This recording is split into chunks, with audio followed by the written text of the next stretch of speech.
This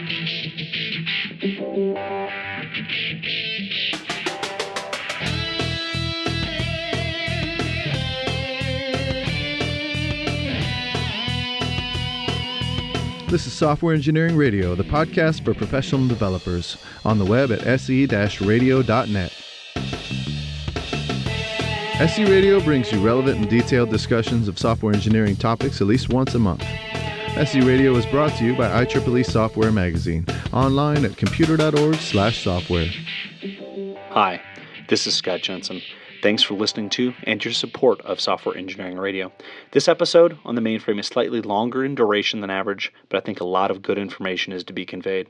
I hope you learn a little about the mainframe as much as I have. Enjoy. Well, good day. This is Software Engineering Radio. This is Scott Jensen, and with me on the phone today we have Jeff Frey with IBM to discuss with us mainframes and System Z. Good day, Jeff. How are you? Good, thanks. Great. Why don't we start today by if you can tell our audience a little bit about yourself, some of your education, and anything else of interest. Okay, great. Well, my name is Jeff Frey, and I'm currently an IBM Fellow and the CTO of the System Z platform. I've been at IBM for 28 years now. In fact, today is my 28th year anniversary, come to think of it. Congratulations. And all of that time, either in or around System Z. I started in 1983 as a programmer in what was then called the MVS operating system development, and from there went into more of a design role, and my career has progressed, and I've been lucky enough to have experience on some of the major transformations that System Z and the mainframe has occurred in the mainframe space over that 28 years. I was born in Akron, Ohio, but raised in Rochester, New York. Went to school at the Rochester Institute of Technology, where I hold a bachelor's degree in computer science. This was fundamentally my one and only full-time career position. I've been a career IBMer since I got out of school. Fantastic. Today we're talking about your primary interest here and your point of career, which is the IBM System Z, which has gone by several names in history, but most people know System Z or today's System Z as the mainframe. That was not always the case. Mainframe is a term that is used to describe probably a class of machines or a class of computational architectures. Can you give us a little bit of background and history on the mainframe? Yeah, sure. The history of the mainframe as we know it today is actually quite diverse. As most people, I think, would recognize, the current mainframe computer, or System Z as IBM knows it today, actually was born in 1964. And I say that because at that point in time, IBM introduced the System 360, which was quite revolutionary in terms of what had preceded it. And the idea was to build a general purpose machine that would host any imaginable kind of business application to run businesses on one general purpose machine that was extensible over time. And in particular, one of the principal design objectives of that system, and which is still in place today, was one of compatibility. We introduced with IBM System 360 a processor and a computer architecture that we made a commitment to have remain compatible in the family throughout its lifetime. And to this day, we have delivered on that commitment. So one of the key aspects of the mainframe as we know it, and I think one of its properties is that it has remained compatible in terms of its programming models, in terms of its compatibility over a number of decades now. So that we made a specific contract to people that make sure that their investment in applications that were hosted on the mainframe and System Z were protected out through time.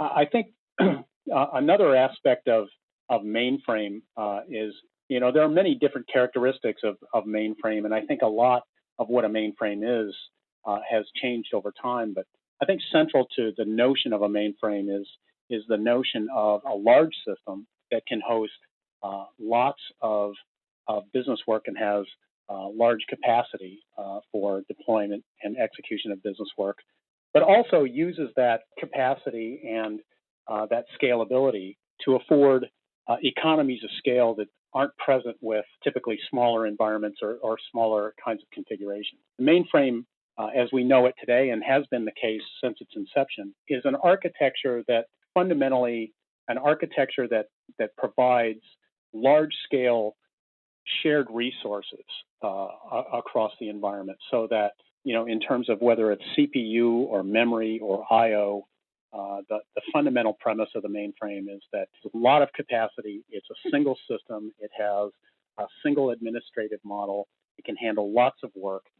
It is elastic in terms of having all of the resources shared, so you can run lots of different types of work on that system and have all of that work run effectively and low cost and efficiently. We've had a number of players in the mainframe field over the years, and I think probably currently we're probably recognized as the principal and maybe the only mainframe provider now. You might remember that in our history, other large system mainframe providers, Hitachi and Amdahl in particular, that built large System Z or mainframe compatible alternatives to the IBM mainframe. In fact, Gene Amdahl is of course well known within IBM as being one of the designers of the original IBM mainframe and System 360, and went off to form the Amdahl company to build compatible mainframes under his own name. Today, I think this notion of large system shared resource mainframe kind of computing, centralized computing, is probably the space of IBM in particular. But we still are producing this mainframe under the same architectural notions as was the intent back in 1964. And there have been a lot of changes in the technology, but the fundamental premise of having a large centralized and centrally managed compute facility has stood the test of time. The term mainframe itself, was that an IBM coined term, or obviously, or correct me if I'm not right, but was not mainframe part of a certain frame of systems, and that just happened to be the main one in those frames? Where did that term originate? Yeah, I'm probably should know that where the actual term mainframe came from. I can only guess that there is a structure in place for physically, right, to have this compute capability packaged in this large construction of frames that are bolted together that hosts these components. But I really couldn't say, actually. People still to this day call things PCs when they may or may not be, but it was a phrase coined long enough ago that it persists nonetheless. So, but everybody understands it. Yeah, I think what the term mainframe actually connotes is that of what eventually became large server, right, as opposed to something that's personal, either a PC, a personal computer, or a personal device. Even in the movies, you hear people still referring to getting access or connecting to the mainframe, which suggests, the critical mass of compute power within some enterprise somewhere. That there's a single one of those, and it's it houses most of the power of computing for an enterprise and most of the data for the enterprise. I think that's what the name connotes even to this day, even though it may not represent the same physical structure as it did once. Why a mainframe? Obviously, we're taking a look here at the mainframe system and System Z, centralized computing infrastructure versus more decentralized or numerous servers in any given enterprise, either physically or logically, either co-located or separately located. Why deploy a mainframe today, and what is the fundamental difference between that and other computing infrastructures in the market? I think there are a number of distinct characteristics of a mainframe when you look at it and compare that to other computing configurations or computing taxonomies. One of the key properties, I think, of a mainframe is going back to this idea of having a very large compute capacity.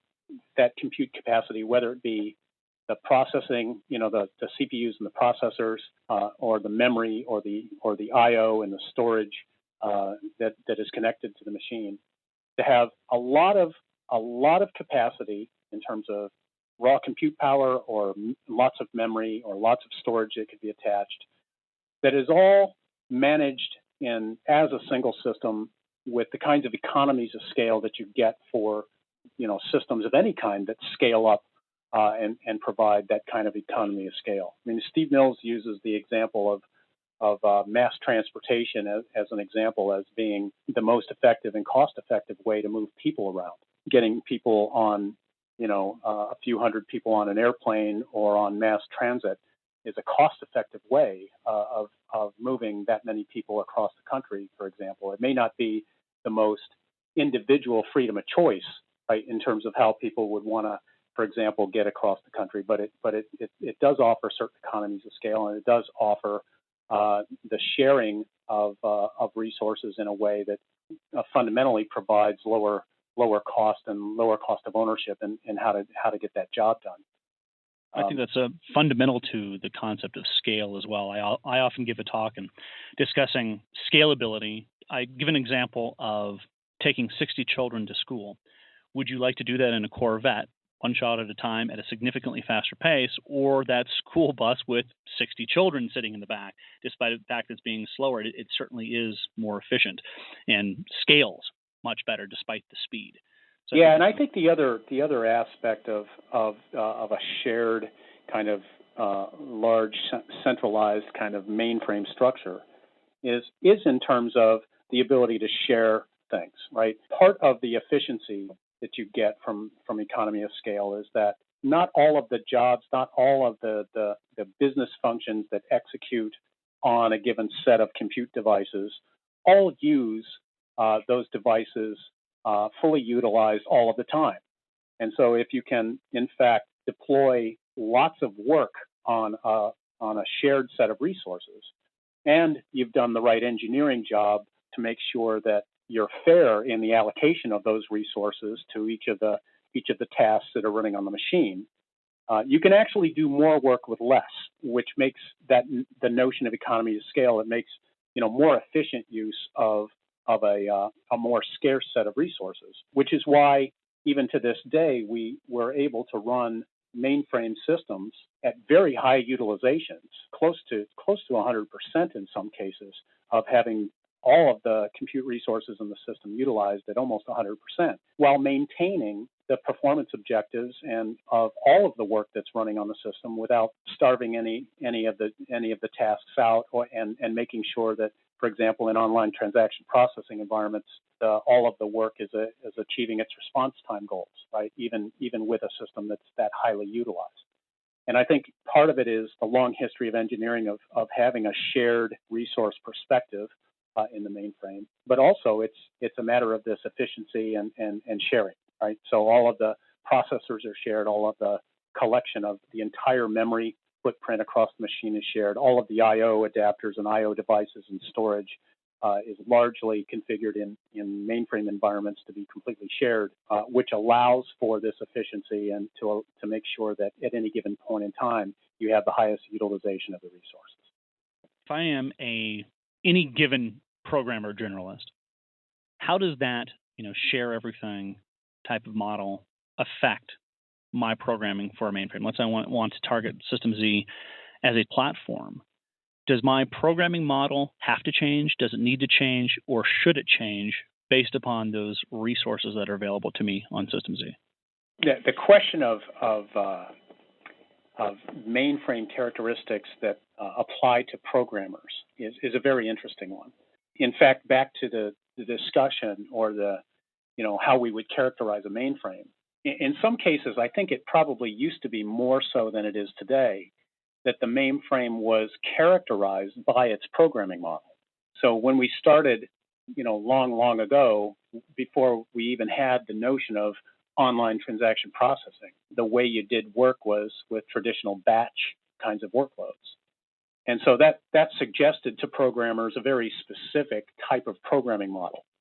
You did batch processing, so this notion of processing through files, a record at a time, and putting applications in loops that ran through a collection of data and did batch processing for accounting and billing and et cetera, suggested a very specific programming model. And by the way, historically, there were certain specific languages that were in place, COBOL, PL1, Fortran, et cetera, that offered different types of capabilities, but I think in the early days were used to kind of identify the notion of a mainframe was largely described not only by its centralized kind of architecture, et cetera, but by the programming models it supported.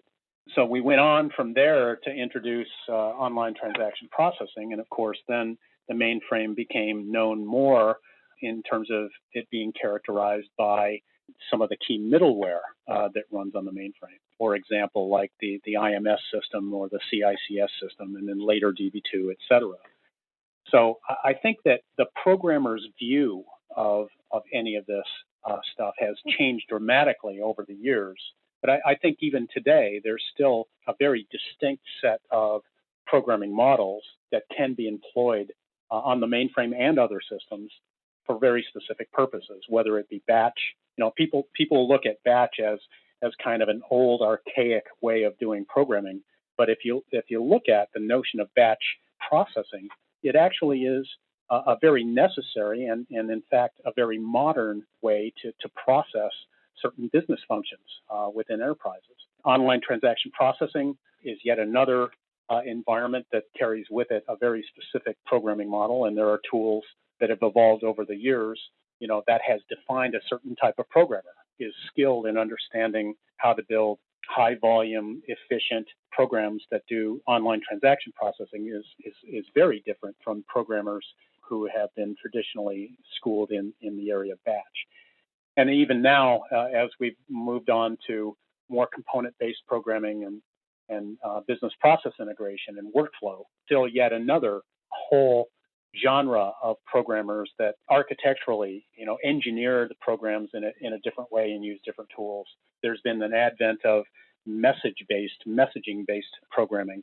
So all of these particular disciplines and all these particular techniques for building different types of applications, the mainframe over its history has had to adapt and had to accommodate and in some cases even lead in the definition of these new programming techniques throughout its lifetime, to the point where it is now, where I think if people look at the mainframe with a traditional perspective and say, well, that's only a batch machine, or the exclusive way that you do programming on the mainframe is with COBOL or PL1, they're not seeing, of course, the fact that we have the most modern programming environments, the most modern kinds of middleware, database, messaging systems, service-oriented approaches now, Java-based approaches, script-based languages, all of that full complement of almost any particular tool or any particular structured approach that programmers would use is in fact available on the mainframe. We've even got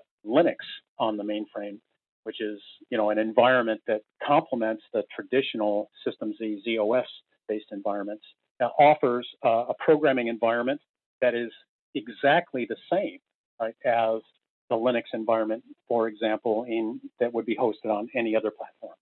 So over time, what kind of identifies the mainframe from a programming point of view has changed dramatically.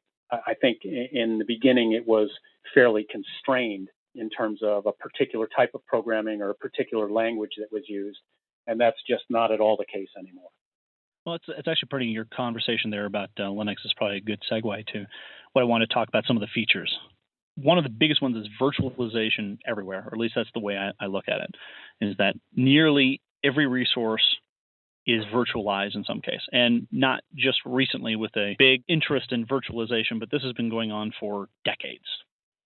On the subject of virtualization, this is another very interesting discussion to have in terms of the mainframe's contribution to the overall industry on virtualization. I would argue that the mainframe and System Z was really the first platform to introduce various forms of virtualization. If I'm not mistaken, I think a lot of the virtualization that you find on System Z today and on the mainframe today originated from the Z Virtual Machine or ZVM product offering. And now what we have is various levels of virtualization in the platform.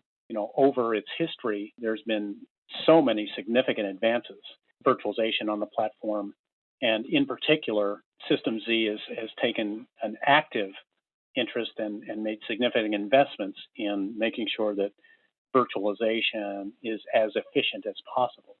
At some point in time, after we introduced our Prism support, which provides the ability for the mainframe, the System Z, to run logical partitions across the physical machine, we got to the point at some point a number of years ago where we don't even offer the capability to run the system on what some people might call bare metal anymore. You can't actually run a System Z without it being virtualized. We pride ourselves on that because I think that even today we have virtualization, even in the base platform, that is so efficient, literally runs at near native processor speeds. And part of the reason for that is not just because we think we have good hypervisors, both in the case of the native Prism, but also in ZVM. A lot of the virtualization and a lot of the sharing that we do integrated as a core tenet of the System Z architecture.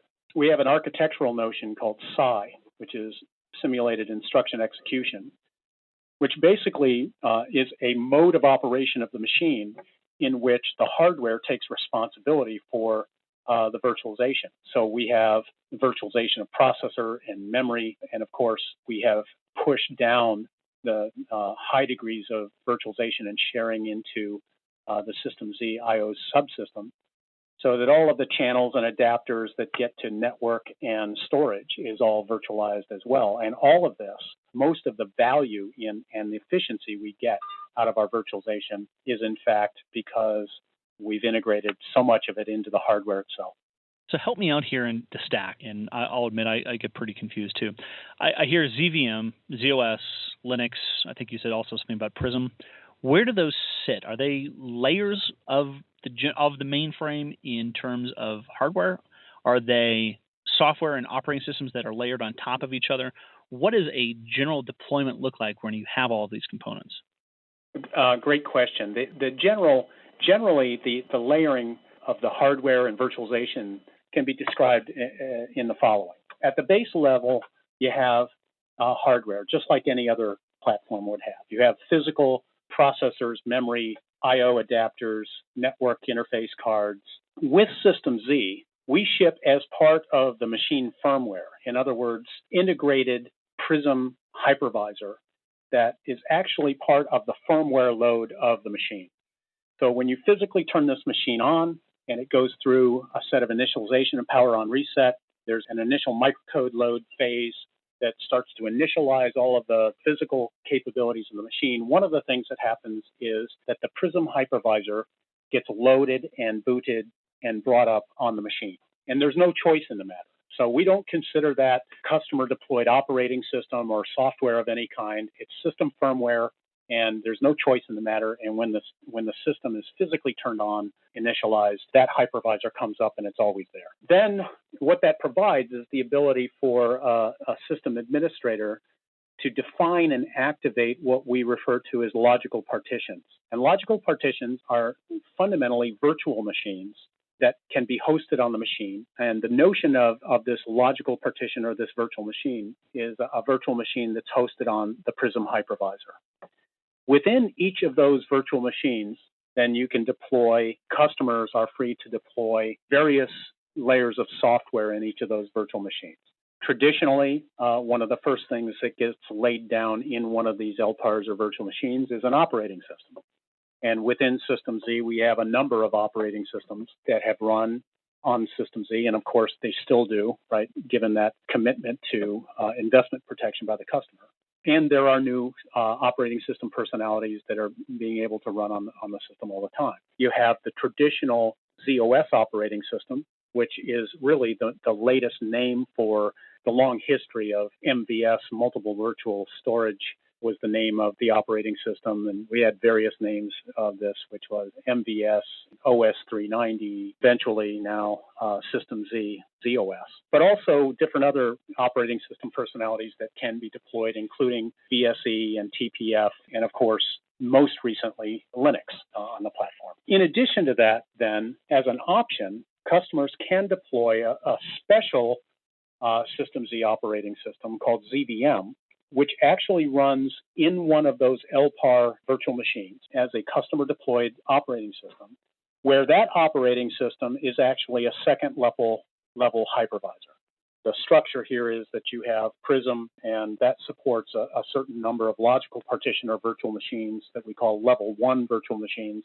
In a selected set of those LPARs, you can deploy the ZVM operating system, which acts as a second level hypervisor that supports its own guest machine. And so those are second level guests where you have customer deployed operating systems that are actually running on the ZVM hypervisor that is actually running in one or more of the LPARs.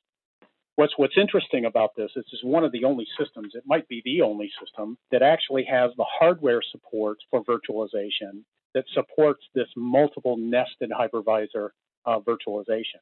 So when I referred before to the architected capability in System Z of SI, the simulated instruction execution, the machine actually supports nested levels of SI, so that not only the base level Prism hypervisor, very efficient and runs at near native bare metal speeds, it's also true that a second level hypervisor, in this case our ZVM hypervisor, is also very efficient because it takes advantage of this nested level of hardware virtualization that we have in the box.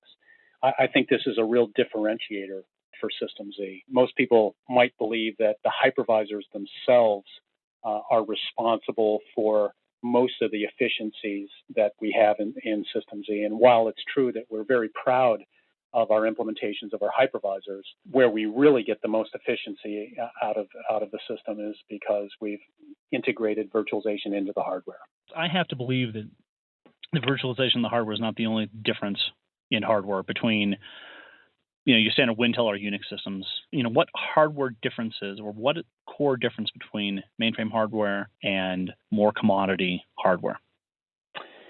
The difference between what I think of as mainframe hardware and let's just call it non-mainframe hardware.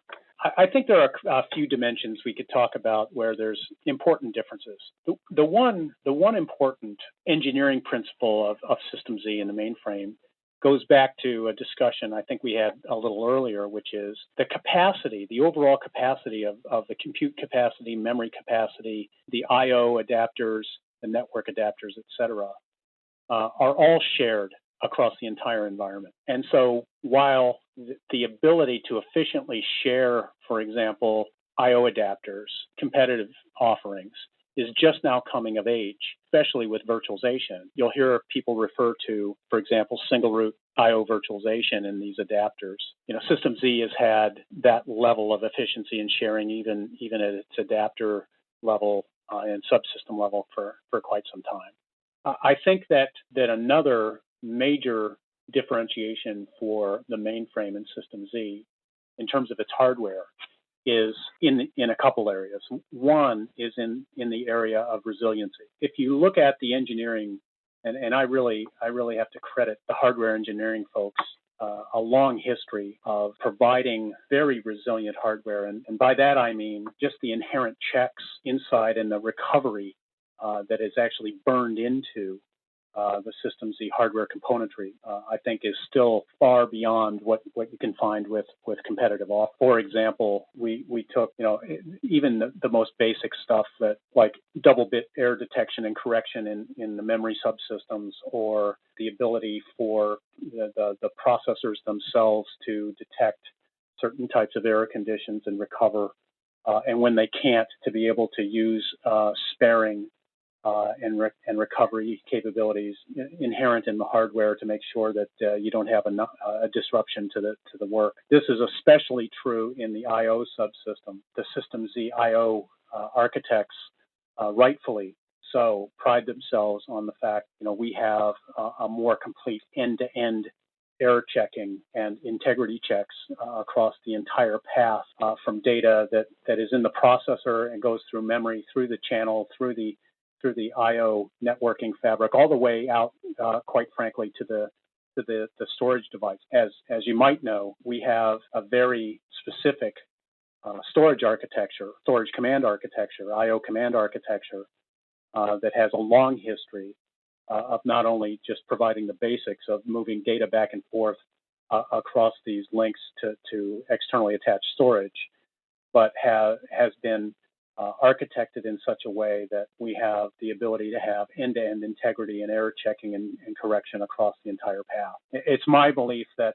if people really understood the cases where on alternative platforms there's an opportunity for undetected errors that might result in data integrity issues, they would really understand the value of System Z, especially in its I/O architecture, because a heck of a job at preventing those kinds of undetected errors and problems within the hardware. The other characteristic I think that is inherent in some of the System Z architecture, we probably get a lot of credit for this, is in the area of security and integrity. Again, we've got a long history in System Z of, for example, of having very strong and very elaborate protection mechanisms that are in the architecture and are exploited by the operating systems and software that runs on the platform to ensure that unauthorized access, even to various types of memory in the box, are prevented, and that only authorized use of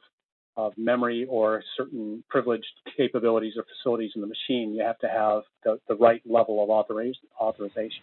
Is that all controlled by SI?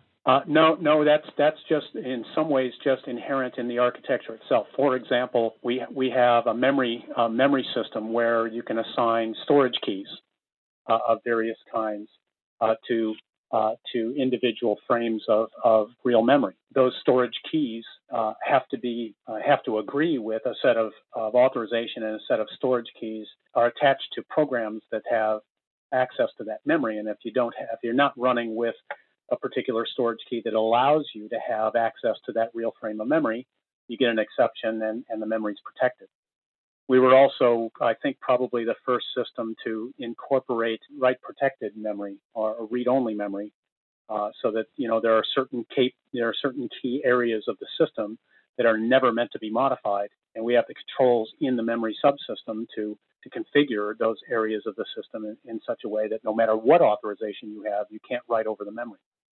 So there are other examples of inherent in the System Z architecture that prevent either malicious or even accidental access to resources that are not meant to be shared. For example, across the various processes within ZOS, we refer to those as address spaces. It's fundamentally impossible, unless you're authorized to do so, to have one process or one address space maliciously or inadvertently access memory, for example, that is owned by another address space in the system. Right down to even the specific protocols that are used in program calling sequences. For example, an application that is unauthorized calls an authorized system service, and there's inevitably an exchange of data and parameters that are used in the call. There are specific protocols and hardware-assisted checking that ensures that an unauthorized application can't cause an authorized application that is being called in kernel mode to do damage on its behalf. And so we've taken these things very seriously over a number of decades that in the evolution of System Z, and they're still in place today.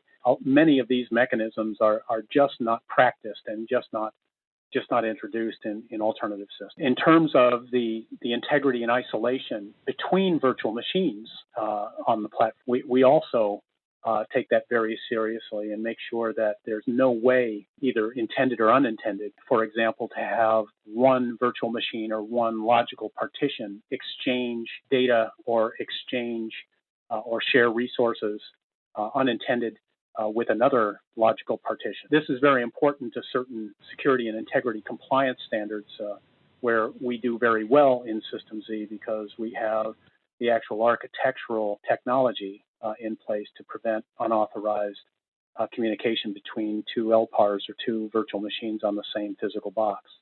And it goes beyond just, these guys that look at this stuff, they're really, it's really incredible because there's this notion of preventing covert channels where we go so far to prevent any kind of Morse code that could occur between one virtual machine in one partition with another. Even the effects of resource usage, for example, of one partition are not visible to another. It might form the basis of covert channel, and it could provide the basis for one set of software in one partition sending Morse code to another partition through its normal use of system resources. So the security and integrity guys in System Z go far beyond what I see in alternative platforms, and that's part of the value proposition of the platform.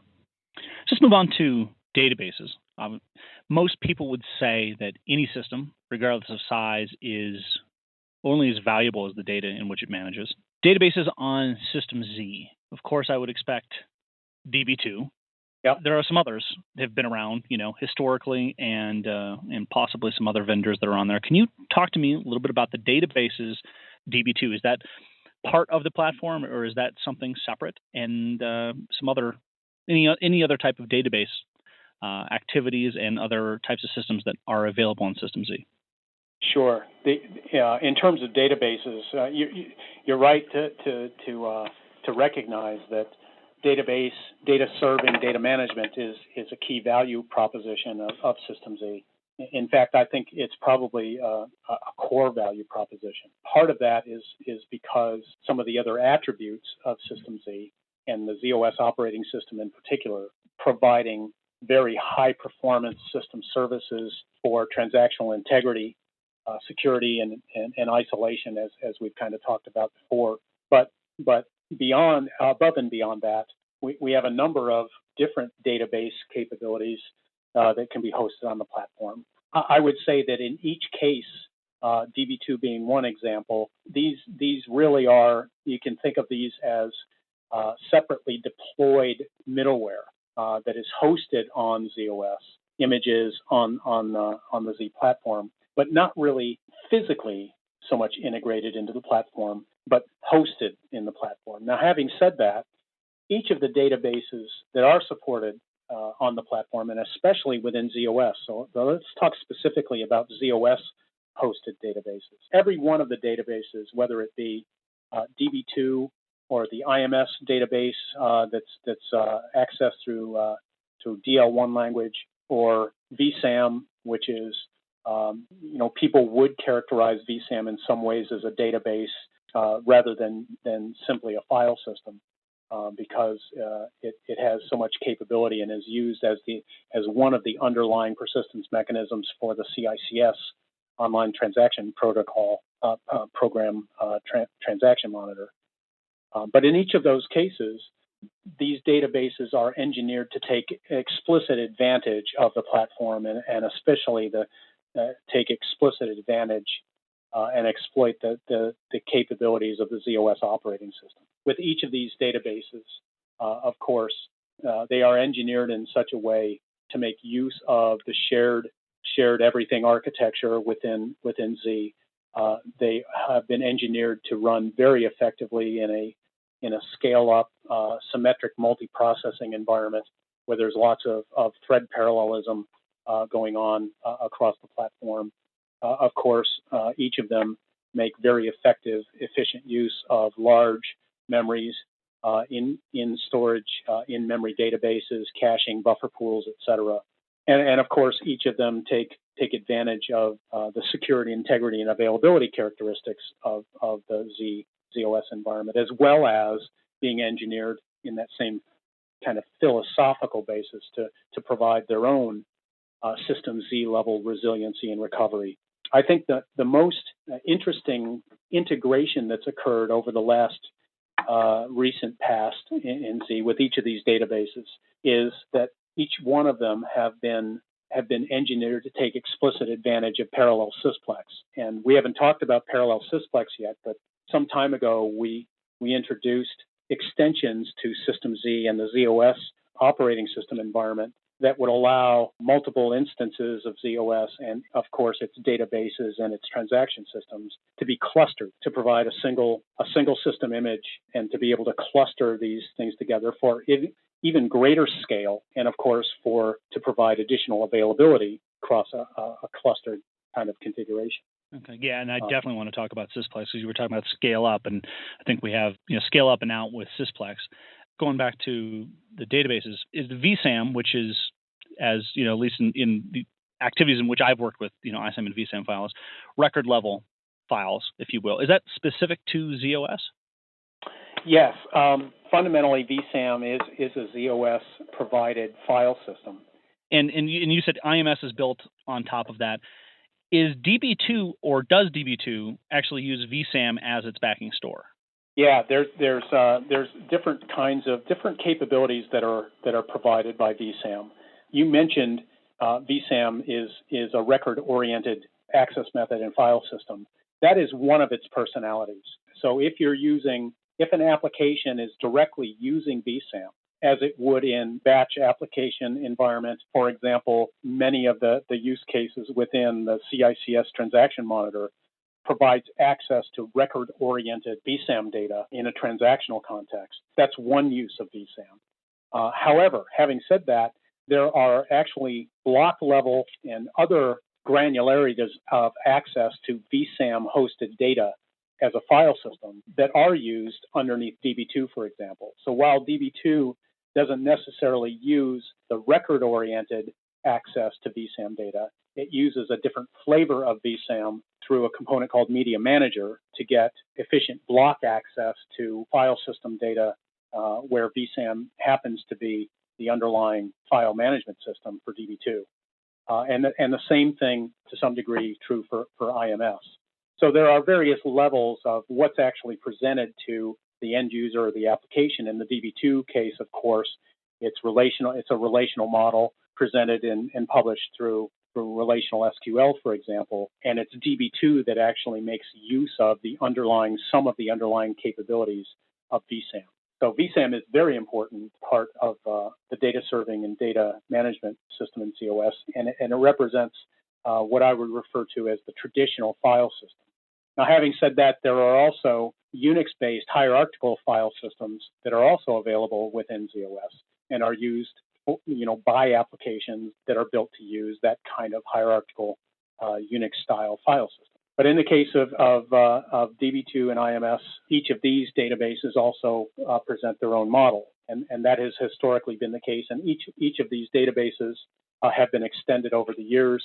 Everybody is familiar with relational in DB2, and as DB2 has progressed, not only has it focused on scale and performance and resiliency and Sysplex enablement and sharing, but also in terms of feature function with extensions to programming model and to SQL and handling different data types, large binary objects, for example, and XML data within DB2. So it's not all just record-oriented and traditional SQL.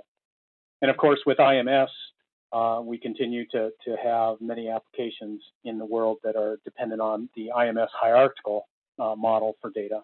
That has served a number of applications very well and continues to.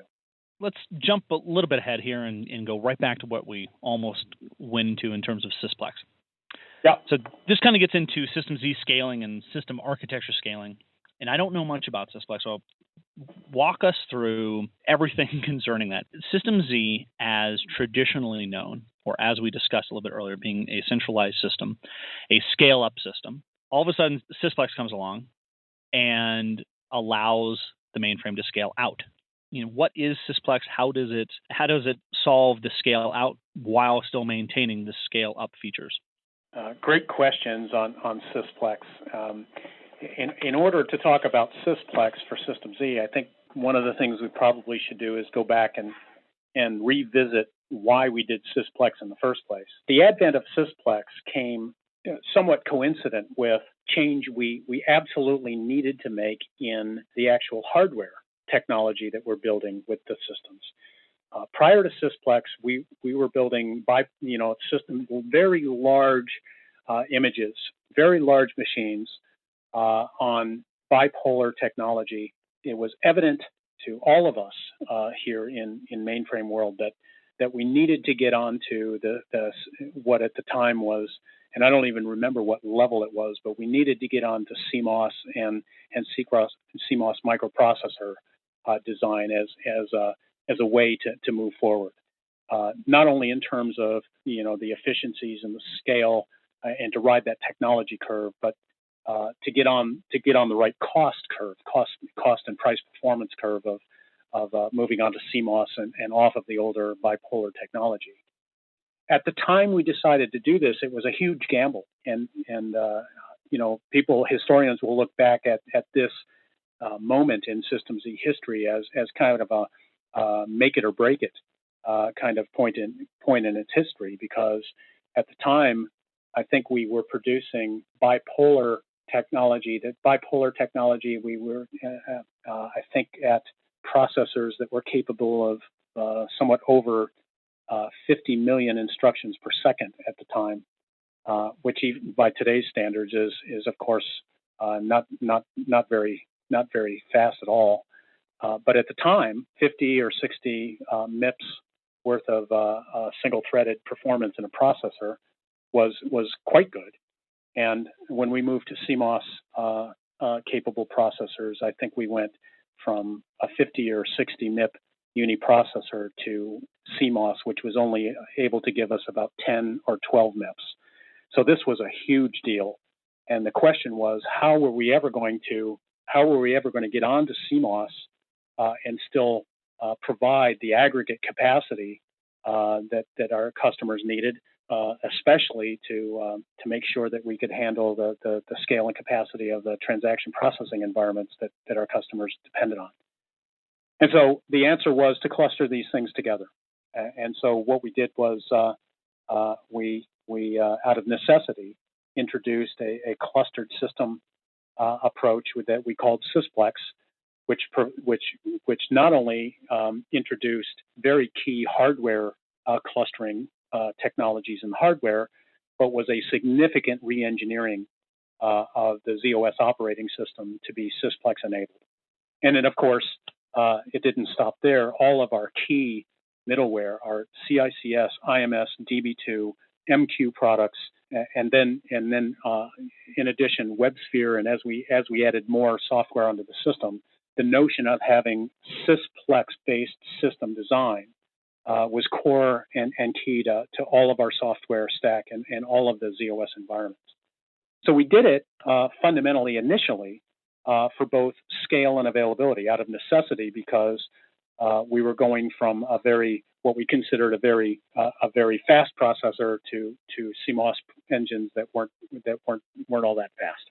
Over time, of course, the CMOS curve has allowed us to get back and far exceed what we could have ever done with bipolar.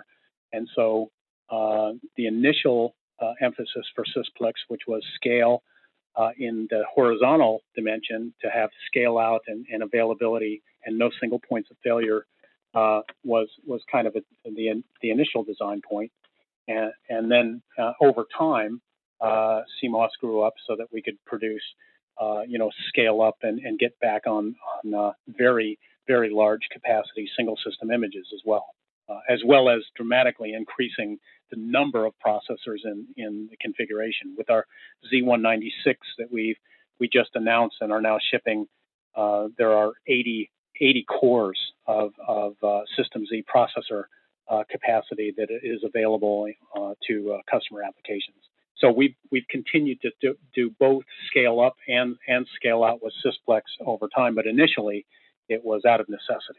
Design points of parallel Sysplex was its ability to be clustered around data sharing technology, and people actually thought that we were absolutely nuts at the time when we put forward a design that said, while everybody in the industry was looking at clustering technologies of one kind or another, even though they were in their infancy. The general accepted belief was that the only way to scale up a system horizontally, or scale out a system, as I should say, was to partition the data so that each of the nodes in a clustered configuration had exclusive, fundamentally non-shared access to the data that individual node owned.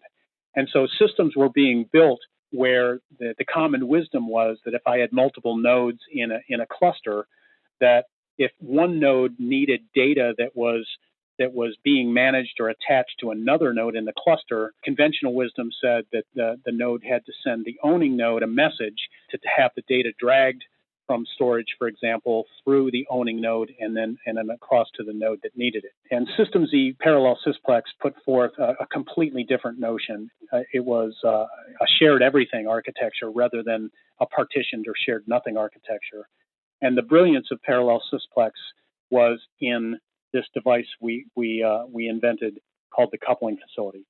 And the coupling facility was an appliance that was connected with very high-speed, proprietary high-speed interconnects to each of the nodes, each of the System-Z processors in a cluster. The coupling facility was responsible for a couple key things.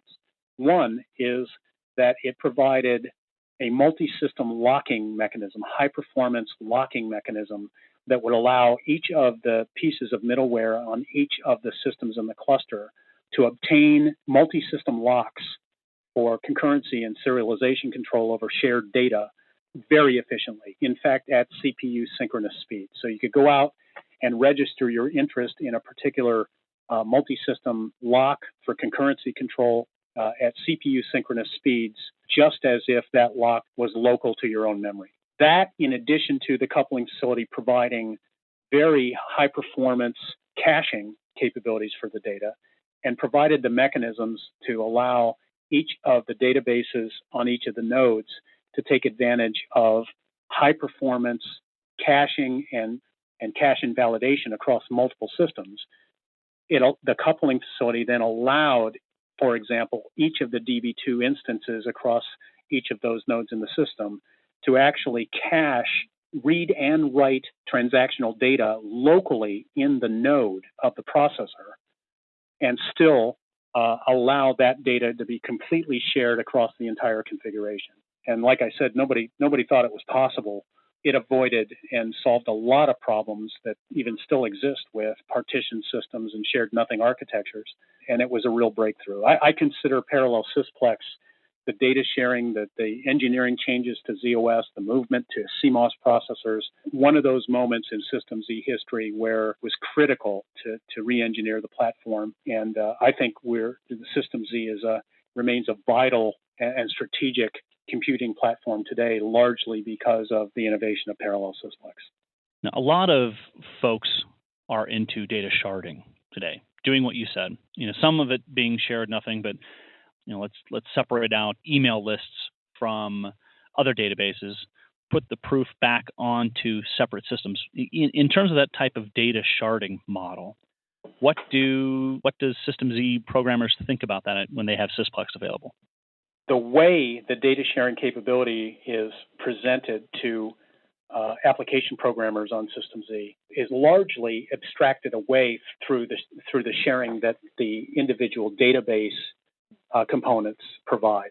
An interesting kind of capability of parallel Sysplex and its data sharing capabilities is that, largely speaking, the application that is running, potentially even multiple instances of that application running across the nodes of a parallel Sysplex or of a cluster, all go after data in a way presents the illusion to the application that there's no sharing at all. And all of the mechanisms to make sure that you have data sharing integrity and cache coherency across the members of that cluster, is all of that knowledge and all of that engineering is in the file system and database layers. The reason this is different than the way people think about data sharing in alternative systems, and this is less true maybe today than it was when we introduced it, is that people often confuse shared access to storage with data sharing. our view is that those are two distinct ideas. It's been true for quite some time that multiple nodes, multiple systems can have networked shared access to storage. But it's quite a different thing to have cooperating database instances across those nodes, all provide read-write access with local performance, allowing each of those instances to cache and buffer database data in each of their local memories with assurance of absolute concurrency control and multi-system cache coherency across the environment. And that's the magic of the parallel Sysplex data sharing architecture, not so much to have, systems that have physical shared access to storage, but the databases themselves are operating in a completely shared everything cooperating manner without the constraints that are imposed by message-based systems. We would think that the smallest Sysplex cluster might be 2 nodes. What's the largest Sysplex that you know about? How many nodes? That's a great question. I probably used to know what the largest deployed Sysplex was. I can tell you that the architectural limit for the members of a Sysplex is 32, and so of course that kind of scale is massive when you think about how big a given single system Z is with its capacity. With the 196, we just put out a system that has up to 80 cores of System Z capacity in a single engine. So to couple 32 of those together is it's like 2,500 cores. So somewhere around there, right? Those are System Z cores. So I think that I'm guessing, but I think probably the largest production Sysplex, maybe 20 or more nodes in a full production Sysplex that is taking advantage of full data sharing. And by the way, the smallest Sysplex configuration is in fact a single system. You can have certainly single system Sysplexes, and by that what I mean is that given that our system is so virtualized, you can have multiple ZOS images or LPARs on a single machine and have a Sysplex that consists physically of only one Z box. Is there any benefit to doing that, for future planning or something, or why would you put a Sysplex on a single machine? Well, I think that there are some advantages in terms of availability and resilience, whether or not it's physically hosted on a single machine or not. The advantage of having multiple images or multiple instances of a ZOS workload for availability and scale even. I mean, even on a single box, sometimes it's not just the physical hardware that prevents or that suggests constraints in the ability to scale. It's actually the software, right? So if you have software that either in your operating system or your middleware or even specific to the application that's being deployed, that can only scale to so much capacity or so many engines or so much memory, then even on a single box, especially with the size boxes that we're providing now, you can get the benefit of additional scale out by having multiple instances or multiple LPARs form a Sysplex and still do data sharing, right, through a cooperating set of DB2s, for example, even if you can fit all of that capacity on a single physical box. So Sysplex is system complex, correct? Yes. Okay. Yes, so Sysplex short for system complex. Was a system complex at the time. Okay. I think that's where the name came from. Thinking and going from a Sysplex or to a single instance or virtualized instances, however many. Looking at workload management, you have a whole bunch of workloads. The capacity of Mainframe and System Z is to handle these workloads in almost a seamless fashion. Heavy workloads, high utilization, Sysplex or no, there's a lot to manage there. What does System Z handle, or what facilities does it provide? What programming features, if any, does it provide to handle that type of workload? One of the distinguished capabilities of ZOS, in my opinion, is this componentry that we refer to as the workload manager. System Z has had, all the way back years ago to when we referred to ZOS as MVS.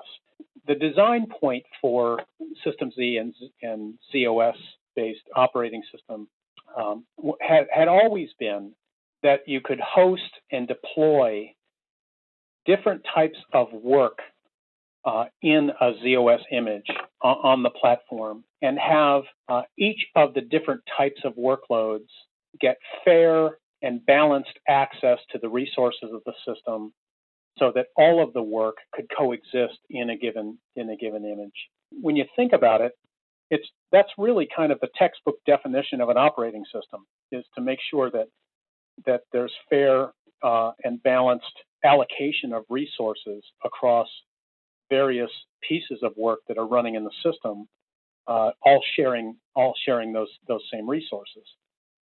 That the benefit, and I think what differentiates and what distinguishes System Z traditionally has been not only can a given ZOS image handle multiple workloads that are deployed on the system at any given point in time, and this goes back to the economy scale thought and the ability to make sure that we can share resources and allocate the use of processor memory, I/O, et cetera, to work and interleave access to that shared resources so that we overall get utilizations up and get very efficient use of those resources. So the ability to do lots of work or handle multiple workloads has always been kind of a tenet of C and ZOS. But beyond that, we take a special pride in not only being able to handle multiple pieces of work on the system, but also handle workloads that are very different in terms of their behavior and their performance requirements or their attributes and how they use system resources. So, for example, if you consider the behavior and how resources are consumed by an application that's running in a batch environment, that tends to have a different pattern or a different characteristic in terms of how resources are used. And the objective, determining whether that batch application is performing well or not, is much different, for example, than how you would judge whether or not a set of online transaction processing is performing on the system. System C has always been engineered in such a way that you can take these two examples, which are, I would argue, are dramatically different in terms of their behaviors and their patterns for consuming resources on the system, and to be able to run all of this very diverse and disparate workload with very differing quality of service requirements at the same time in the same ZOS image. And that's where a workload manager comes in. We have had for quite some time the underlying mechanisms to allow the system to be tuned and to support different classes of work at different business importance levels so that we could effectively manage the resources across the system for the different workloads. But a number of years ago, we took a giant step forward and introduced the ability for a goal-oriented approach to workload management on the system, where in the past we required a lot of intelligence and placed a lot of burden on the system's programmers to know what the particular characteristics of each of the workloads were, and then to provide the low-level knobs and dials to tune the system and to set, for example, resource allocation constraints or dispatching priority constraints, et cetera, with these low-level kind of manually driven knobs and dials. We then introduced workload management, which was a higher level abstraction that allowed the customers to identify their workloads and assign goal-oriented performance goals to those workloads so that the underlying system could do the monitoring of system resources, and where we introduced the heuristics in the platform to know where the constraints are, where the delays were, and then how to adjust the system resources dynamically in accordance with the service level needs that were associated with that work. And how did that compete, or how does that compete with the classic art of batch programming? So batch programming, though it obviously has its very distinct and real benefits, a lot of it was the ability to schedule certain amounts of work by the programmers or by the system administrators in ways that would balance that workload. So workload management comes around. Does that diminish the importance of batch or just change it? No, I think it's that the relationship between a more goal-oriented approach to performance management actually applies equally well to all of the different programming environments on the system, including batch.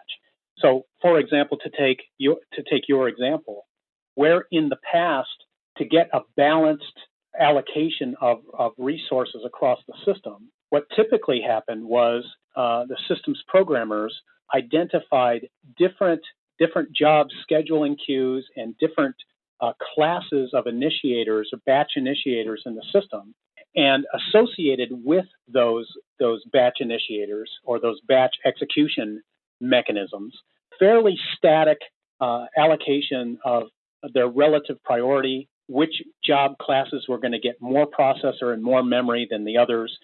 And it was a fairly static and fairly kind of a priori understanding that said, we're going to define certain job classes with certain characteristics, and then you take the jobs that are being submitted to the system in terms of the batch jobs, and you better target the particular job class or job initiator that you've been assigned in order to make sure that you basically schedule your work into a job initiator that has the right properties or the right class, as opposed to a more goal-oriented and dynamic approach, which is to define the workload that's being scheduled as having a particular response time goal or a particular throughput goal, or, for example, declaring from a business perspective that this job needs to run in a certain amount of time, or it needs to complete before a certain time of day,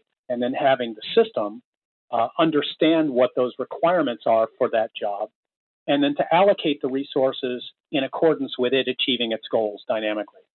And it's a much different perspective on, how the system takes on more of the responsibility for understanding the overall service levels objectives of a particular piece of work, and then makes the adjustments dynamically without having, kind of an a priori static, definition of the resources.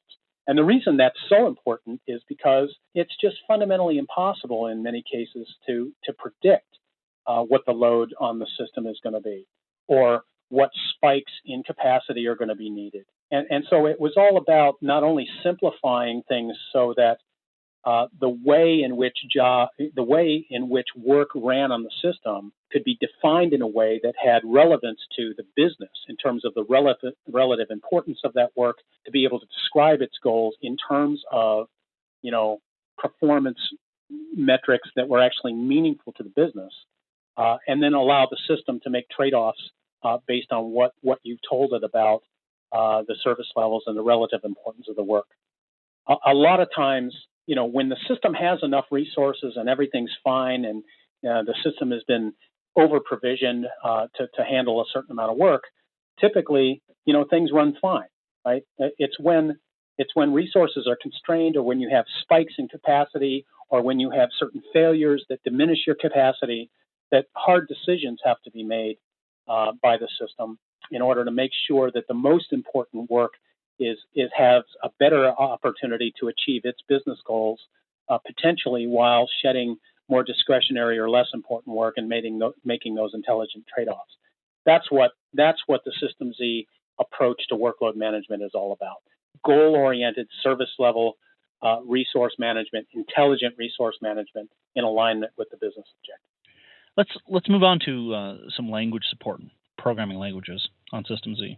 What is the fundamental difference, if anything, between programming for System Z and programming for, say, Apple Unix flavors or Windows? Now, granted, I know that Linux runs on System Z, so not probably a whole lot would change there. But in more, I don't know if I want to call it traditional, but in non-Linux System Z environments, how is the programming model any different? Programming models are always the most interesting part of the discussion around mainframe and System Z.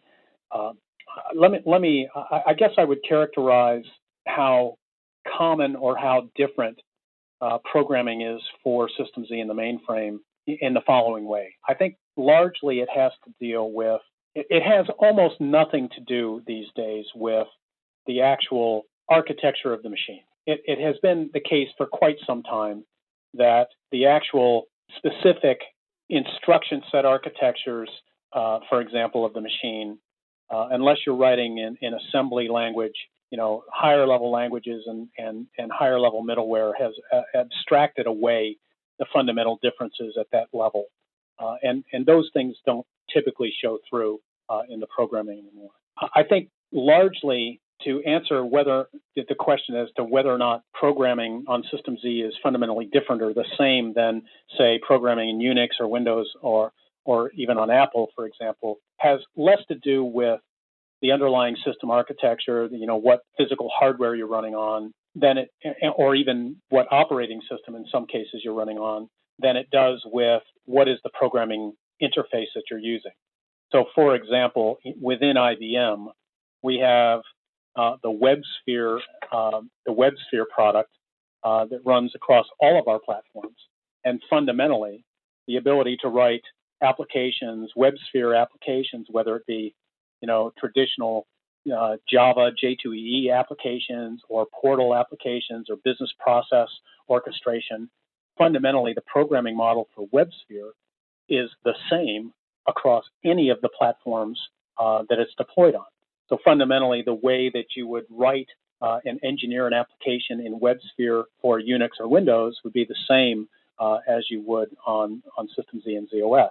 In fact, many times it's exactly that scenario that occurs when people actually do their development unit test, initial test of their development on a personal workstation or a Unix or Windows-based host in WebSphere, and then go through various quality certifications and actually end up deploying that application on a System Z or a ZOS environment. So it has largely to do with, I think, the programming tools or the middleware that you're hosting the application in. For example, in DB2, one might argue that there's a large percentage of commonality to whatever extent SQL dialects are the same across the platforms. If you're writing applications that are constrained to the standard and comply with a standard that's generally available across any of the relational systems, those applications can be hosted and typically port to the various different platforms much easier than applications that have taken advantage of some middleware specific or platform specific capability in their application, which makes them less portable.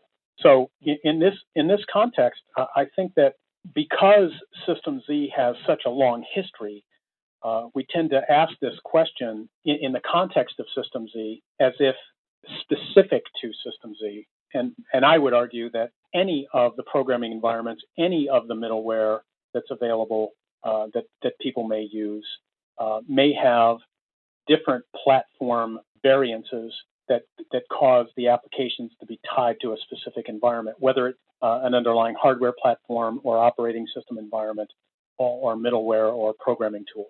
So in some cases, programming on System Z is very different than anything else. For example, if you're writing CICS applications, they are CICS applications. And to the extent that CICS is a System Z specific piece of middleware, then you could argue that that is a System Z specific programming model that doesn't really exist anywhere else. If you're looking at some of the Java or web services based programming environments, I would argue the other extreme, which is that these programming models and tools are ubiquitous and generally available in a common way across all platforms, including System Z. And in that case, the programming for the different platforms is fundamentally no different. then describe for me, if it's not so much different there, which I tend to agree with, what concerning ZOS language environment? Are there features available there that are, I don't want to call them fundamentally different, but are there features available within the language environment which would change the approach of a programming model?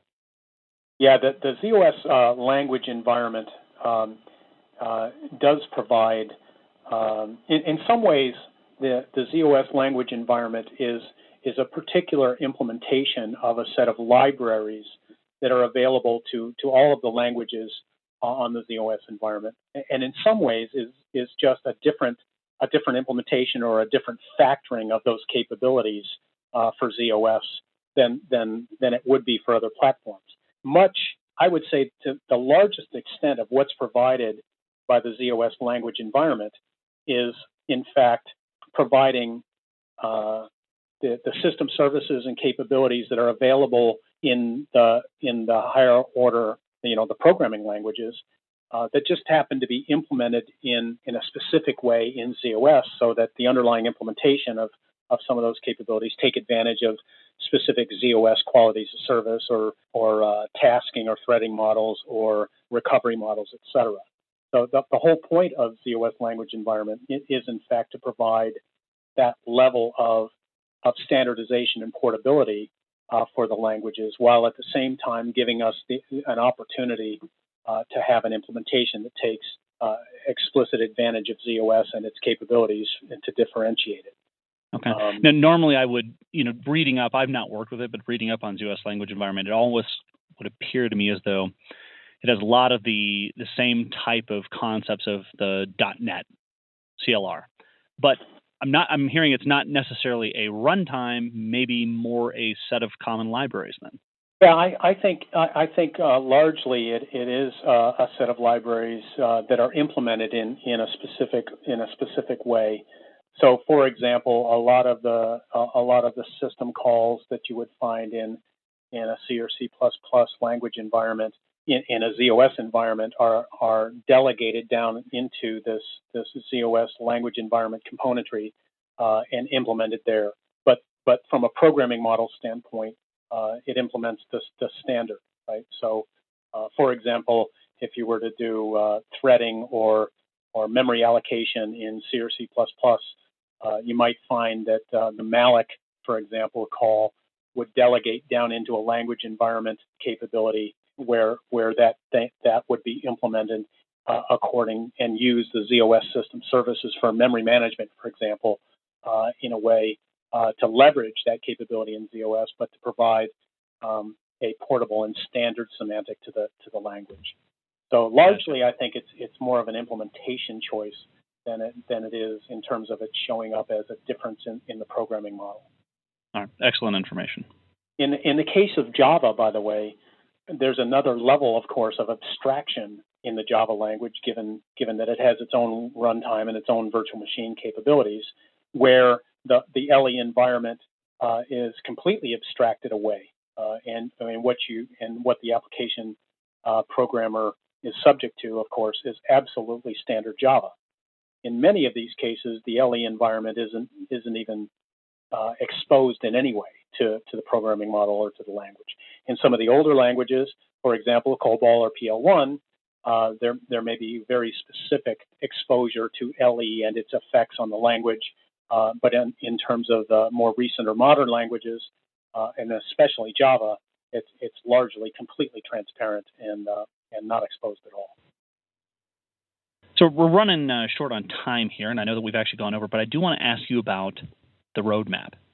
Can you tell us what's up and coming in this year? It's early spring 2011 at the recording time now. What's coming up for the remainder of 2011 and into 2012 for System C? Yeah, well, we have, of course, in terms of roadmaps and what's next, we have, you could almost take each of the products that comprise the overall System Z environment and talk about each of the roadmaps somewhat distinctly. We continue to have new releases of the ZOS operating system environment, where a large part of what we do in the operating system, of course, is to make sure that we have best of breed support for the new hardware, We're constantly adding new features for scale and availability, introducing new technologies that are available in an environment like ZOS. For example, you might look at a roadmap for ZOS and may find that we're going to take advantage of flash memory technology, for example, in different ways to make more efficient, for example, the paging subsystem in ZOS. So there are technology issues. There's always, constraint removal, making sure that we continue to have best of breed scale and availability of the platform. We always are pursuing additional recovery and availability and resiliency in the platform. There's a whole set of roadmap items for ZOS. Think about as we move forward. And of course, each of the subsystems have their own roadmaps. We just delivered on DB2 version 10 that had many features, right, both from a relational programming model perspective, but also in terms of performance and constraint relief and additional resiliency. From the base platform perspective, we just shipped the 196, the newest generation of the box. As people might be aware, typically after we deliver on the first of a new generation of machine with a large class of machine, we typically follow that up with a business class capability of the machine. With every generation, we typically are on this pattern of introducing new machine and then follow up with a focus on I/O and improving and extending the I/O infrastructure of the machine. So I think we could probably look forward to that in 2011. Another major capability we announced as part of this current generation of Z machine is the notion of a hybrid system, which incorporates not only the traditional Z processor, but also the ability to logically extend System Z with native x86 and Power blade architectures. And so we delivered the first part of that promise late in last year of 2010. And we have just delivered on more integration on what we announced as statement of direction for that product, which included the ability to integrate data power appliances into the system. And towards the end of 2011, I think you'll find support for native x86 blades and x86 Linux and Windows deployments in the Z Enterprise hybrid system as well. So these would actually be physically part of the system itself? Yeah, the Z Enterprise, we probably could have a whole another discussion on Z Enterprise, but what we did with this latest generation of System Z product was allow customers to extend the traditional Z processor with infrastructure we refer to as the Z Enterprise Blade Center extension. And so it allows the Core Z 196 processor to be extended with x86 and Power System blades with a set of management firmware across that entire system so that it presents that hybrid system to the customer in terms of its operational control as a logically integrated virtualized hybrid system that includes Z components, X components, and Power components. So we've just started to deliver on that roadmap. It's a major pillar of the IBM System Z strategy now, and we've only just begun on this, and there's much more to do and much more to come in 11, 12, and beyond. Great. Maybe that sounds like it's its own show unto itself. It certainly is. All right. Well, I think that we are probably at the end of our time here. Thank you very much for being with me today. You betcha. It was a pleasure, and thanks a lot.